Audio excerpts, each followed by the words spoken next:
We are Finvestors, यशस्वी भव, through which we simplify your finances. जो subject है वो आज का वो है credence on process. So credence का मतलब होता है firm belief, firm belief on something to be true. So credence on process का मतलब है कि जो प्रोसेस है उस पे हम बिलीफ कैसे करें और उसके लिए हम किन किन चीज़ों पे ध्यान दें और कौन कौन से वेरिएबल्स हो सकते हैं जहाँ वो प्रोसेस थोड़ा कंक्रीट लगे हमें, और ये कैसे हेल्प करेगा प्रोसेस को फॉलो करके हम कैसे रिजल्ट को की चिंता ना करते हुए रिजल्ट की, फिर भी वो बाय प्रोडक्ट की तरह आपके साथ साथ आपके प्रोसेस को फॉलो करते हुए चलेगा।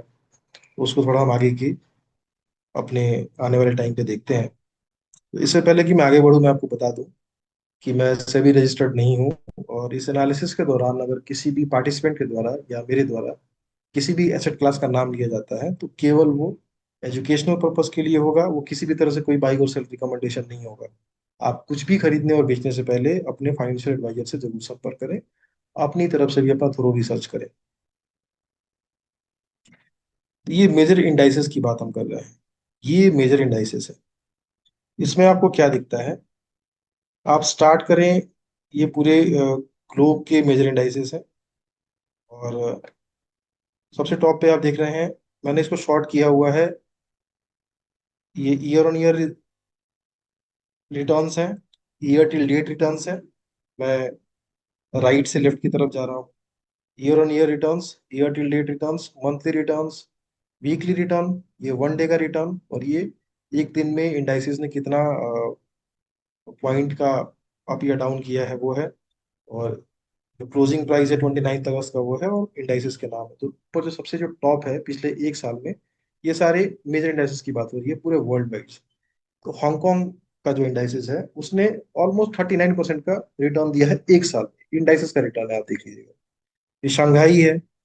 अगर यूएस की तरफ में जाऊं तो आपको साफ साफ यूएस 100 500 दिख रहा है। तो यूएस 500 जो है वो S&P 500 है, और यूएस 100 जो है उसमें सारे टेक वाले शामिल है उसमें। तो वैसे ही करके बाकी सारे इंडाइसेस हैं। तो हम क्या देख रहे हैं कि सबसे जो अंडर परफॉर्मिंग इंडाइसेस है उसका नाम है सेंसेक्स, जो हमारे डोमेस्टिक मार्केट का इंडेक्स है। और वहां पे क्या रिटर्न है year on year? Year on year return है -3.1 सेंसेक्स का। और अगर हम ईयर टिल डेट करें, यानी 1 जनवरी से लेके अभी तक 31 अगस्त तक की बात करें, तो कि तो 2% का रिटर्न है, जो कि एक फ्लैट रिटर्न मानेंगे हम। मंथली बेसिस पे बात कर लें, वीकली पे बात कर लें, या फिर हम आखिरी सेशन की बात कर लें, नेगेटिव रिटर्न है। और ईयर ऑन ईयर तो नेगेटिव रिटर्न है ही। तो जो मेजर जितने भी आप लगभग इसमें 20-25 इंडेक्सेस देख रहे हैं वर्ल्ड वाइज, जो मेजर इंडेक्स है जो इनके हेडलाइन इंडेक्स को इंडिकेट करते हैं, उसमें हम क्या देख रहे हैं कि सेंसेक्स जो है इसी लाइन में निफ्टी भी चलेगा। वो भी लगभग 3% डाउन है ईयर ऑन ईयर बेसिस पे। तो हमने पिछले एक साल में अगर मैं इसका एवरेज निकालूं तो लगभग 20% हमने पूरे ग्लोब से, चाहे वो इमर्जिंग मार्केट हो चाहे वो डेवलप्ड मार्केट हो, हमने अंडर परफॉर्म किया है। और जो हिस्ट्री रही है उसके हिसाब से क्या चलता है कि ये अंडर परफॉर्मेंस बाद में जाके एवरेज आउट होता है। ठीक है, बशर्ते कि इकोनॉमी में वो अंडरलाइंग फायर हो। थोड़ा आगे चलते हैं, हम देखते हैं फिर और क्या डेटा हमारे पास है। तो ये जो ईयरली रिटर्न्स हैं, ये एक आप देख लें कि ज्योग्राफिकल पिक्चर है। तो इसमें हम क्या देख रहे हैं कि आप यहाँ देखिए, अपनी लेफ्ट साइड में तो ये वेस्ट है, यूरोपियन कंट्रीज हैं। ये 14.4 जहाँ लिखा हुआ है ये यूनाइटेड स्टेट्स है। ऊपर जो 22.4 लिखा है ये कनाडा है। इधर के आप सारे देख रहे हैं, सारे लगभग लगभग ग्रीन है। जितना ग्रीनर मतलब रिटर्न एक साल में उतना ज्यादा गहरा। आप देखें यहाँ पे कि ये इंडिया के जो नॉर्थ ईस्ट साइड में है ये चाइनीज मार्केट है। 35.7 का रिटर्न है एक साल में। हमारा 3.1 का है, -3.1 का हम देख रहे हैं यहाँ पे। रशिया जो पिछले 3 साल से वॉर में है, उसका रिटर्न है 32.4। और अपने आसपास हम देखते हैं नेगेटिव रिटर्न वाले कंट्रीज कौन है, तो एक यहाँ पे -8.7 दिखता है, जो थोड़ी ठीक ठाक बड़ी कंट्री है उसकी बात हम कर रहे हैं। तो -8.7 दिखता है, ये यूक्रेन है। यहाँ -11.9 दिखता है इंडिया के एकदम वेस्ट में देखे तो। 11.9 ये सऊदी अरेबिया है। फिर यहाँ पे अगर आप थोड़ा साउथ ईस्ट की तरफ देखेंगे इंडिया से, -5.8 ये एरिया जो है थाईलैंड का है। फिर इसके नीचे मलेशिया है।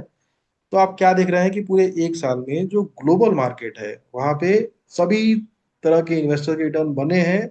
इवन जो मेजर कंट्री लाइक रशिया जो वॉर में है, जिन पे बहुत तरह के सैंक्शंस हैं, उन्होंने भी लगभग 32% से ज्यादा का रिटर्न अपने इन्वेस्टर्स को बना के इंडेक्स के लेवल पे दिया है। और हमने पिछले एक साल में इस मार्केट को अंडर परफॉर्म किया है। रीजन इसके बहुत सारे डाइवर्स रीजन है। मेच्योरिटी हमारे रिटेल इन्वेस्टर्स का पिछले साल सितंबर में थोड़ा अपने इंडेक्स का हाई वैल्यूएशंस, अर्निंग से पहले स्टॉक प्राइसेस का चला जाना, वो भी रीजन है। बीच का एक थोड़ा सा स्लो डाउन पिछले साल के Q3 Q4 Q2 के टाइम का, लेकिन वो ऐसा स्लो डाउन नहीं था। मतलब जो हमारे नंबर्स आए वो नंबर्स बाकी जो वर्ल्ड में नंबर्स चलते हैं जीडीपी के उससे स्ट्रांग थे। हम आगे देखेंगे उसमें। अब जरा हम आते हैं कि हमारा जो इंडेक्स है जिसने कि 3% का नेगेटिव रिटर्न दिया है पिछले एक साल में ईयर ऑन ईयर, यानी 31 अगस्त 24 से हम बात करें 31 अगस्त 25 तक की, तो इंडेक्स का रिटर्न -3% है। जबकि हम हाई से बात करेंगे जो सितंबर में हाई लगा था, तो वहां से 6-7% टाइप डाउन मिलेगा आपको हेडलाइन इंडेक्स। जबकि जो ब्रॉडर इंडेक्स है like small cap mid cap micro cap, ये लगभग लगभग डबल डिजिट परसेंटेज में डाउन है। तो अगर हम मेजर इंडेक्स की बात करें तो वो डबल डिजिट में डाउन है, 10%, 10-11%, जो हम आगे देखेंगे आगे।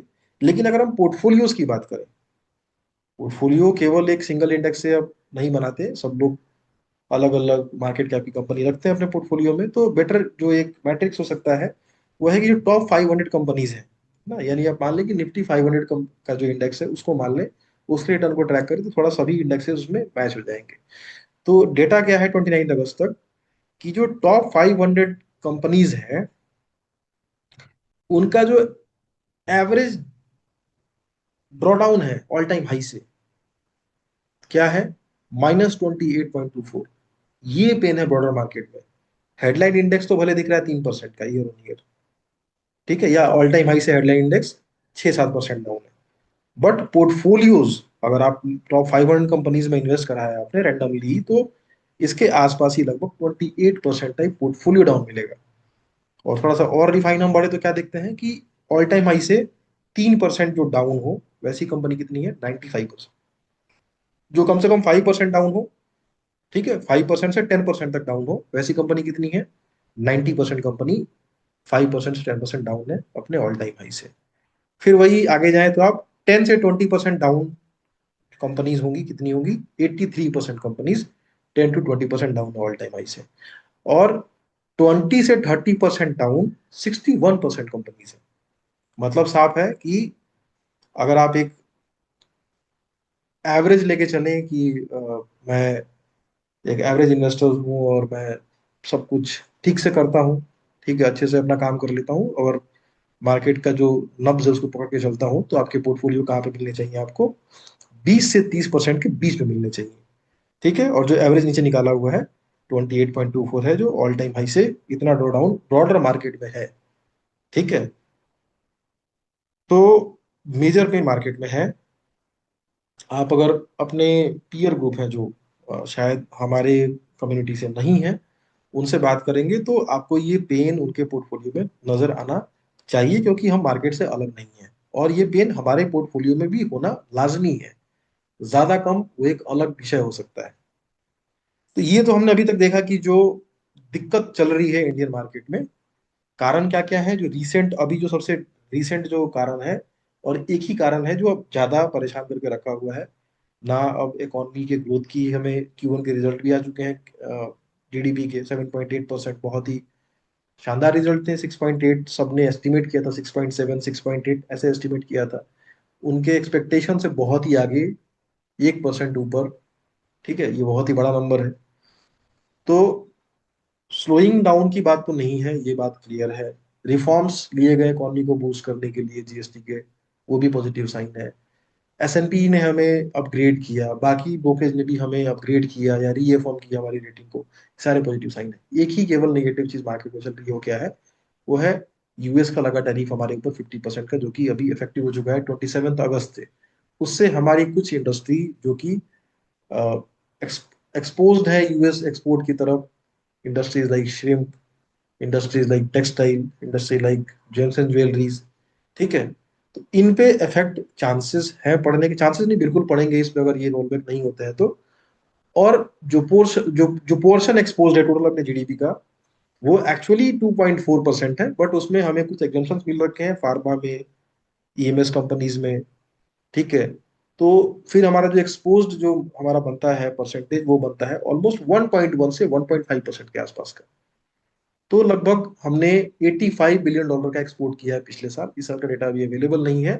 तो उसमें लगभग लगभग 50 से 55 बिलियन डॉलर जो है वो एक्सपोज्ड है एक्सपोर्ट की तरफ, जो हमारे पूरे जीडीपी का मैक्सिमम 1.5% का पार्ट होगा। कितना ड्रॉडाउन ये दे सकता है, तो ये नंबर सामने है। Q1 जीडीपी का नंबर आ चुका है। जो चीफ इकोनॉमिक एडवाइजर है हमारे, उन्होंने अपना स्टेटमेंट दिया है, अपनी कमेंट्री दी है कि हम 6.3 से लेके 6.8 के बीच में कोई नंबर हमारा फाइनली रहेगा, ठीक है। और टू बी प्रिसाइज उन्होंने जो पहले कहा था 6.5। तो काफी कुछ डिपेंड करेगा कि आगे क्वार्टर में हम कैसा परफॉर्म करते हैं। तो इन स्पाइट ऑफ दैट, जो कुछ हमारे इकोनॉमी के अंदर दिक्कतें हैं या दिक्कतें नहीं हैं, वो अलग बात है। स्टॉक मार्केट कैसे परफॉर्म कर रहा है, उसको परफॉर्म कैसे करना चाहिए, ठीक है। और क्या हमेशा ही ऐसे परफॉर्म करता रहेगा, या क्या बहुत हो चुका है, या और कुछ बाकी है। ये बहुत ही एक सब्जेक्टिव इशू है, इस पे बातें हो सकती हैं, लेकिन हमें डेटा वाइज चलना पड़ेगा कि हम लेगार्ड कब तक बने रहेंगे, कब तक लेगार्ड बने रहेंगे, क्या ये हम कैचअप करेंगे कि नहीं करेंगे, क्या हम ऐसे ही पीछे रहेंगे। तो हम खुद से उसका जवाब ढूंढने की कोशिश करते हैं। तो ये रे डैलियो हैं, काफी बड़े अच्छे एनालिस्ट हैं, ठीक है। ग्लोबल मार्केट में बहुत अच्छी पकड़ है इनकी। तो इनका दिया हुआ डेटा है, लगभग लगभग बाकी जिन्होंने भी डेटा कंपाइल किया है उनके हिसाब से भी लगभग यही नंबर्स आते हैं। कुछ बेसिस पॉइंट के ऊपर नीचे नंबर हो सकते हैं। तो इनका क्या एस्टिमेशन है, major countries estimated annual real GDP growth over next 10 years, अगले एक डिकेड की बात कर रहे हैं कि कौन सी इकोनॉमी में कितने नंबर आने की संभावना लगती है। तो आप देखिए सबसे ऊपर नाम किसका है। वो बहुत ही खुशी की बात है, हमारी कंट्री का नाम है। 6.3% के हिसाब से अगले पूरे एक डिकेड में ये रियल जीडीपी ग्रोथ रहने वाला है। इन्फ्लेशन के नंबर अभी तो आप देख रहे हैं 1.55 है, लेकिन जो जीएसटी बूस्ट मिलेगा अभी, और जो इनकम टैक्स का जो स्लैब बढ़ा के जो किया हुआ है जिससे कि कंजम्पशन बूस्ट होंगे, तो इन्फ्लेशन बढ़ेगा ही। और अभी बहुत बड़ा विंडो बचा हुआ है, हम 3 से 4% इन्फ्लेशन की बात करते हैं। तो यहाँ से इन्फ्लेशन बढ़ेगा तो भी इन्फ्लेशन कंट्रोल्ड है, और वो इन्फ्लेशन का नंबर जब 3-4% होगा, जब जीडीपी का नंबर में आप ऐड करेंगे तो वो निकलेगा क्या, नॉमिनल जीडीपी। अभी नॉमिनल जीडीपी क्या है, जो आखिरी Q1 में आया था उसमें 8.8% आवर Q1, Q1 का नॉमिनल जीडीपी इज 8.8%। आखिरी होते होते साल के हम डबल डिजिट टच कर जाएंगे। दैट मीन्स कि double digit nominal GDP growth अगले 10 साल तक इंडिया की दिखती है। और बाकी जो बड़ी इकोनॉमीज हैं, साइजेबल इकोनॉमी है, आप उनके नंबर्स देख लें कैसे बाकी हमारी कंट्री से कम है। ये होने के बाद भी हमने एक साल में अंडर परफॉर्म किया है। तो अगर ये सिनेरियो 10 साल तक बना रहा तो क्या हम अंडर परफॉर्म करेंगे, ये क्वेश्चन मैं आप पे छोड़ता हूँ। तो हमने अभी देखा कि इकोनॉमी में क्या है और एस्टिमेशंस क्या है। हमने जो लार्जर इकोनॉमीज हैं दुनिया की, उनके इंडेक्सेस कैसे परफॉर्म किए, हमने कैसे परफॉर्म किया, हम सबसे नीचे रह गए एक साल में। तो क्या एक साल और बीतेगा तो क्या हम वही पाए जाएंगे। और इस ग्रोथ नंबर्स के साथ जब ये कंटिन्यू होगा, तो एक तरफ तो हम ग्रोथ नंबर सबसे ऊपर हैं, लेकिन रिटर्न में सबसे नीचे हैं। कहीं ना कहीं जाके एवरेजिंग आउट होने की संभावना मुझे ज्यादा ज्यादा दिखती है। लेकिन मार्केट ऐसी ऐसा मैकेनिज्म है कि अंडर परफॉर्मेंस 1 साल 2 साल और फिर अ, एकदम हार्ट बीटिंग रिटर्न्स और सब कुछ कवर, ऐसा भी चीजें होती रहती हैं। बट कहीं ना कहीं जाके सैनिटी आनी चाहिए।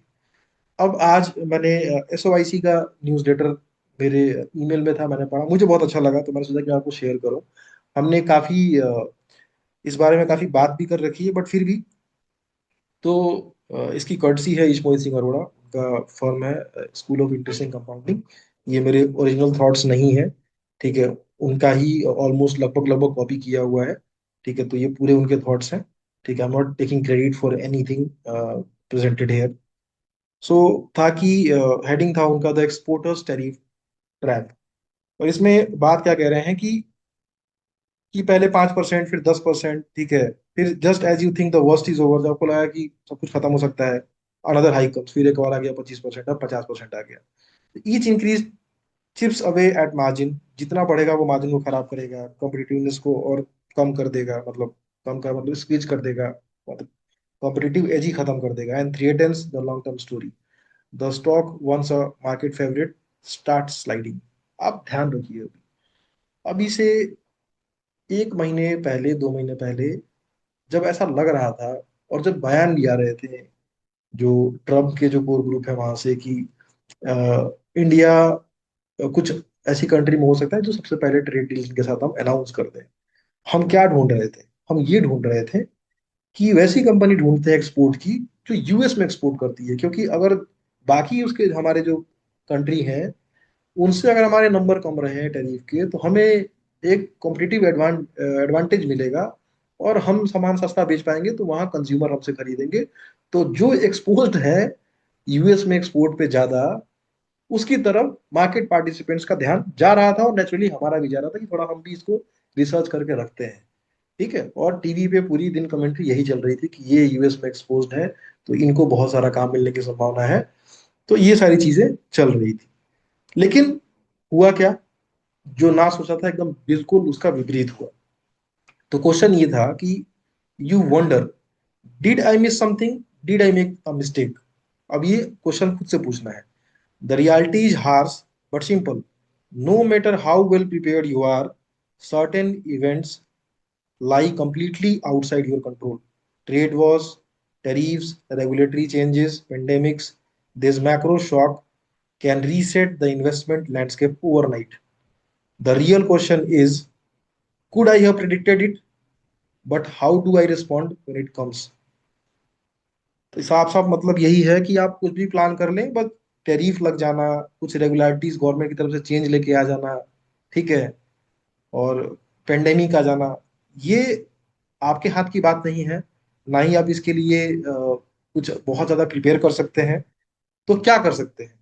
कर सकते हैं क्या? हम रिस्पॉन्ड कर सकते हैं।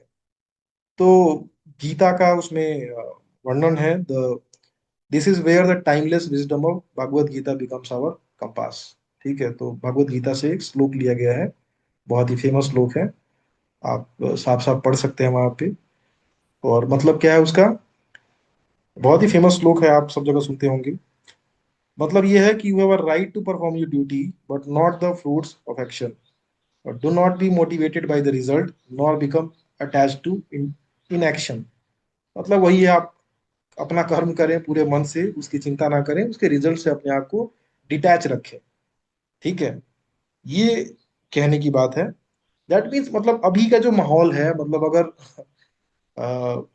एसओआईसी जैसा, अगर रिसर्च टीम अगर अब इस स्टेज में आके कहता है कि यार हमने सब कुछ करके देख लिया लेकिन अब भगवान कृष्ण ही बचाएंगे, इसमें बचाएंगे मतलब सेंस नहीं है कि मार्केट बहुत खराब है, still you might be having with in 10%, 5% of your all time high. तो एटलीस्ट अगर मार्केट को देखे जहां पे 28% का ड्रॉडाउन दिख रहा है, ब्रॉडर मार्केट में इतना पेन दिख रहा है, वहां से ठीक है, but we are actually studying market, तो हम उसको देखेंगे इंडिविजुअल लेवल पे, मैं क्या कर रहा हूँ, आप क्या कर रहे हैं, उसको हम अभी अलग रखेंगे, ठीक है, और हम फिर अपने आप को एसेस करेंगे कि हमने क्या किया, ठीक है। तो नाउ अब ये साफ साफ कहना है कि हम जो कर सकते हैं हम करें, अच्छे से करें, और जो हमारे हाथ की चीज नहीं है, और जो हम कर रहे हैं उसका फल हमारे हाथ की चीज नहीं है, तो उसके बारे में भी हम छोड़ दें। तो उसी चीज को यहाँ पे थोड़ा एक्सप्लेन किया गया है, ठीक है। और थोड़ा हम और इसमें देखें तो यहाँ आप देखें कि पिक्चर उनके द्वारा ही बनाया गया है ये। तो इसमें क्या दिख रहा है आपको कि एक तरफ का जो तराजू है वहां पे आपको दिख रहा है रिसर्च, प्रोसेस, साइजिंग, प्रोसेस, ठीक है। दूसरी तरफ क्या है? टैरिफ, ठीक है, प्राइस, रेगुलेशंस, ये सब है, ठीक है। तो जो दाहिनी तरफ आप देख रहे हैं, यहाँ पे आपका कंट्रोल नहीं है, और जो बाईं तरफ आप देख रहे हैं इस पे पूरा का पूरा आपका कंट्रोल है। अभी के टाइम पे क्या हो रहा है कि जो सिनेरियो चल रहा है एटलीस्ट इंडियन मार्केट में, वो थोड़ा सा जो आपके कंट्रोल में नहीं है, जो अनकंट्रोलेबल है ना, उसकी तरफ मार्केट का ध्यान ज्यादा है, तो वो टिल्टेड दिख रहा है थोड़ा सा। ठीक है, टिल्टेड दिख रहा है। बट ये जो आपको दाहिनी तरफ दिख रहा है ना, इसमें से जो कुछ भी आप देख रहे हैं, ये सारे के सारे टेम्पोरी होते हैं।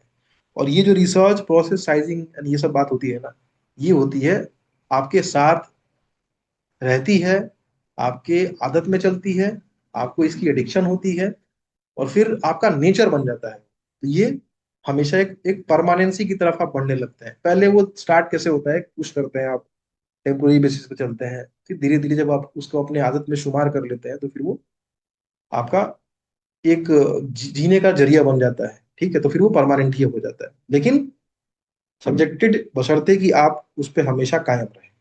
ठीक है, तो अगला जो सेकंड लेसन क्या रहता है इस न्यूज़लेटर में, कि dedicate all your works to me, मतलब ये भगवान कृष्ण के लिए कही गई है कि सारा आपका जो कर्म है वो मुझे सौंप दो, free from possessiveness and free from anxiety.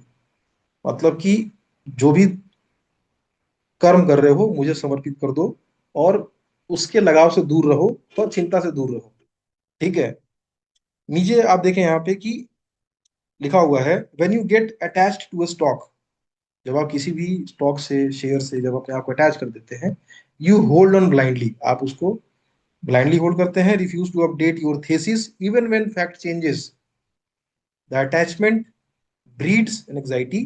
You start feeling as if you have lost control, but Krishna's guidance is freeing.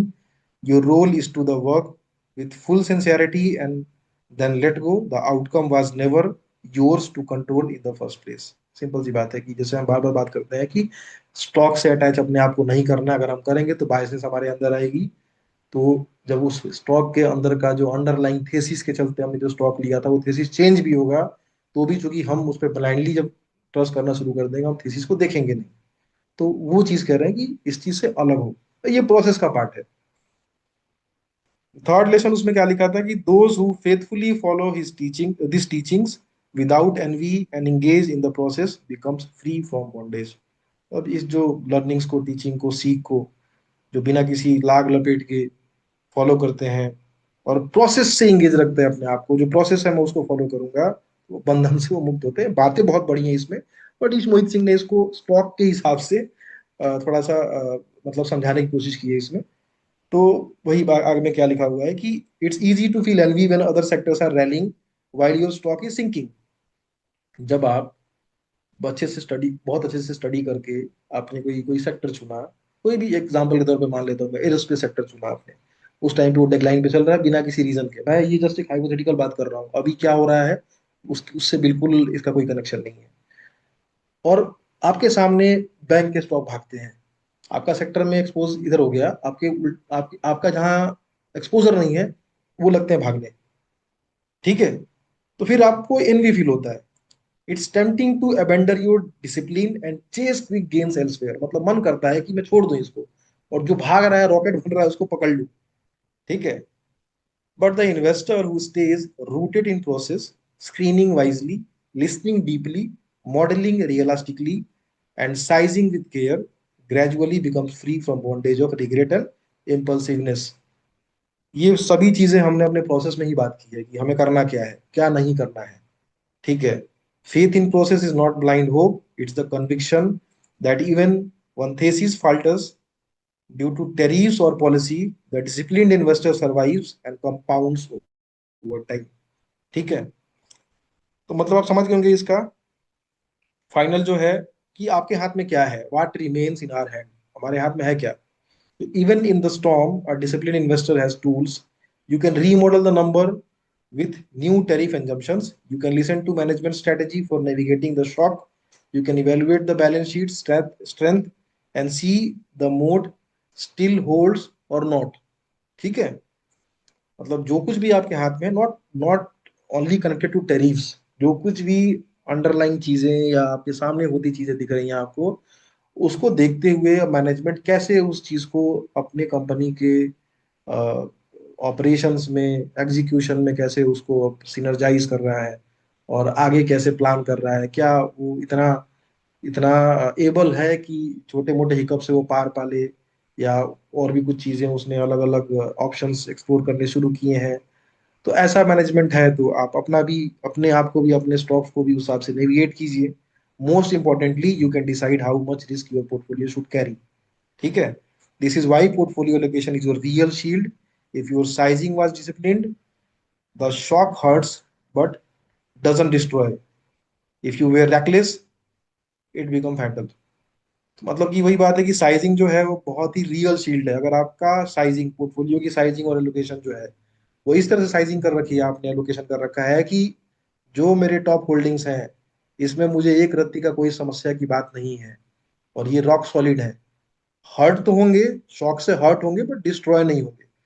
और अगर थोड़ा भी वो रेकलेस, थोड़ा भी आपको डाउट लग रहा है क्या होगा नहीं होगा, और वही टॉप होल्डिंग में पड़े हुए हैं आपके, तो फिर वो फैटल हो जाएंगे आपके लिए। तो ये लाइन जो है साइजिंग है खास, बाकी सब बकवास, ये ईश मोहित सिंह का ही उसका टैगलाइन है, वो बार बार बोलते रहते हैं, उनका है। इसका आगे एक पिक्चर है। क्या पिक्चर है ये? स्टॉर्म है, आप देख रहे हैं, और सामने एक इन्वेस्टर खड़ा है, उसके पीछे श्री कृष्ण है। तो इन्वेस्टर के पीछे श्री कृष्ण क्यों है? क्योंकि वो डिसिप्लिन्ड है और उसने अपनी साइजिंग ठीक कर रखी है। टैरिफ, रेगुलेशन, क्राइसिस, ये सारे उसके कंट्रोल से बाहर की चीज है। उसको उसके बारे में सोचना ही नहीं है। वो जिस नाव पे बैठा है वहाँ डिसिप्लिन्ड है, और उसने अपने साइजिंग सही कर रखी है। बाकी सब कुछ अपने आप होता रहेगा। यही इसका पूरा सार था। पूरा ये कवर करने का मतलब मेरा यही था कि आज के टाइम पे हम जहाँ बैठे हैं ग्लोबल सिनेरियो में, और हमें अंडर परफॉर्म नहीं करना चाहिए था। हम मान सकते हैं कि पिछले साल के रिटर्न्स जो है ज्यादा थे, और वैल्यूएशन से आगे चले गए थे, ये भी कहीं ना कहीं थोड़ा बहुत ठीक है। हर साल बहुत ही हैंडसम रिटर्न्स लगातार साल दर साल नहीं बन सकते। ठीक है, इसका मतलब ऐसा भी नहीं होना चाहिए कि हम इतनी अच्छी इकोनॉमी होने के बाद, हाईएस्ट ग्रोइंग इकोनॉमी एक साल दो साल की बात ही नहीं है, अगले एक डिकेड का ये फोरकास्ट है, होने के बाद भी हम इस तरह से अंडर परफॉर्म करें कि हम सभी मेजर इकोनॉमी सबसे नीचे पाए जाए। कहीं ना कहीं जाके अगर ये इवन एवरेज आउट भी होता है कि हम वो हाईएस्ट जहां पे 40% गेन कर रखा था हांगकांग मार्केट ने, और हमने -3 कर रखा था, अगर हम बीच में भी जाते हैं तो 20% होता है। ये चीजें कहीं ना कहीं जाके एवरेज आउट होनी चाहिए, होनी है। और मार्केट का यही मैकेनिज्म है। इसमें अभी जो 12 महीने, लगभग कल से सितंबर है तो 12वां महीने में इंटर कर रहे हैं कंसोलिडेशन के, तो ये केवल और केवल एक ही चीज देता है। अगर आपने अपना पोर्टफोलियो संभाल के रखा हुआ है, year and year 5% up and down, कोई फर्क नहीं पड़ता उससे, एक वीक की बात होती है। फ्रस्ट्रेशन, क्योंकि आपने एक साल बिना रिटर्न के अपने पैसे को सरवाइव करके रखा, यही एक पेन की चीज होती है। और ये फ्रस्ट्रेशन जो है बिल्डअप होने लगता है, और कभी कभी अलग अलग सबका पेशेंस लेवल अलग अलग अलग है। सब एक तरह से नहीं बने हैं, किसी के पास अलग चीज का एज है, किसी के पास किसी और चीज का एज है। लेकिन अब यहाँ पे इस कंडीशन में पेशेंस ही काम आएगा, और बाकी सब मैंने इस मोहित सिंह का न्यूज़लेटर इसे शामिल किया। मैं सभी न्यूज़लेटर पढ़ता नहीं हूँ, मुझे इंटरेस्टिंग लगा, मैंने पढ़ा तो मैंने इसलिए लेके आया क्योंकि हम इस बारे में काफी हमने बातें कर रखी हैं पहले भी, कि हमें जो कंट्रोल में है उसको देखो, कंट्रोल में नहीं है छोड़ो उसको, अपने पोर्टफोलियो पे देखो क्या कर रहा है मार्केट से क्या मतलब है। अपने पोर्टफोलियो को देखो ना, उसमें कितने कौन सी कंपनी कितना आगे प्रॉफिट ग्रोथ करने वाली है, वैल्यूएशन ठीक दे रहे हैं कि नहीं दे रहे हैं, केवल इस पे, इस पर फोकस करें। प्रोसेस की बात कह रहे थे। और मतलब काफी Ishmohit Singh is very vocal. ठीक है। I do not buy each and every concept of him. ठीक है, but as a fundamental teacher he is fantastic, इसमें कोई दिक्कत की बात नहीं है। ठीक है। एंड मतलब इस तरह का न्यूज लेटर उनकी तरफ से आना, ठीक है, मतलब दिखाता है कि मार्केट में एक्चुअली फ्रस्ट्रेशन लेवल किस तरह का है, कि अब इस टाइम पे आके आप भगवत गीता के श्लोक याद करें। ठीक है। सो आगे चलते हैं, रीसेंट मैक्रोज की बात कर लेते हैं हमेशा की तरह। तो सीधा मतलब है कुछ भी बहुत ज्यादा चेंजेस नहीं है। एक ही चीज दिख रही है कि जो गोल्ड के प्राइसेस हैं वो पिछले 2 महीने में जो अ, मतलब हालांकि अभी भी उस जोन के ही अंदर है, 3500 के नीचे ही है, बट फिर भी उस अपर जोन में पहुंच गया है, यानी 3447 हो गया प्राइस। और एक और संभावना जो व्यक्त की जा रही है कि जैसे ही रेट कट सितंबर में अनाउंस होते हैं फेड की तरफ से, तो फिर थोड़े पैसे जो हैं, जो कि बॉन्ड यील्ड नीचे कम नीचे हो जाते हैं, तो फिर जहां वहां से पैसे जो एग्जिट होंगे वो पैसे के गोल्ड में शिफ्ट होने की संभावना बनती है, तो गोल्ड के प्राइसेस बढ़ सकते हैं, ऐसी संभावना जताई जा रही है। कितने बढ़ेंगे नहीं बढ़ेंगे, क्या इतने बढ़ गए हैं गोल्ड के प्राइसेस की इस बात कोई फर्क नहीं पड़ता, या एक कट करने के बाद आगे जाके फिर रेट राइज करना पड़ जाए इन्फ्लेशन देख के, इन सब बातों पर भी डिपेंड करेगा। और बाकी अगर हम इंडेक्स की बात करें, तो इंडेक्स के रिएक्शन जो है, Nifty, next 50, 100, mid cap 100, small cap 100, micro cap 250, सभी इंडेक्सेस के पिछले वीक के रिटर्न नेगेटिव रहे हैं, रेंजिंग फ्रॉम 0.1 पॉइंट 1.78 से लेके 3.86 तक। तो मेजर इंडेक्सेस जहां पे दिक्कत हुई, लगभग 4% स्मॉल कैप इंडेक्स गिरा, और ऑल टाइम हाई से अब 12% से ज्यादा नीचे है। तो आप अब हेडलाइन इंडेक्स को देख रहे हैं, 13-13% यहाँ पे नीचे चल रहा है, नेक्स्ट 50 15% नीचे चल रहा है। और अगर हम यूएस मार्केट की बात करें, तो बिल्कुल डिटैच चल रहा है अपने ऑल टाइम हाई के आसपास। ठीक है, और सभी इंडेक्स वहां पे ऑल टाइम हाई बना चुके हैं। हमने देखा भी कि बाकी सारे इंडेक्स जो है लगभग लगभग सही परफॉर्म किए हैं, एक्सेप्ट केवल अपने कंट्री का इंडेक्स। और ऐसा हमेशा नहीं होता है, ऐसा हमेशा नहीं होता है, हम हमेशा अच्छा परफॉर्म करते हैं, एटलीस्ट कम से कम हम ग्लोबल मार्केट को फॉलो करते हैं, नहीं कर रहे हैं लेकिन हमें करना चाहिए। और जो भी हम लेगार्ड रह गए हैं, जो भी हम अंडर परफॉर्मेंस हमारी हुई है, वो कैचअप होता है। एक टाइम फ्रेम ले लें हम, 3 साल 5 साल के अंदर हम देखेंगे तो लगभग लगभग लगभग सभी अपनी इकोनॉमी जैसे बढ़ रहे हैं उसके हिसाब से परफॉर्म करते हैं। और अच्छी बात यह है कि हमारे प्रोजेक्शंस बाकी वर्ल्ड से काफी काफी बेटर है अगले एक डिकेड तक। Thank you very much for joining me, and any doubts you have please ask.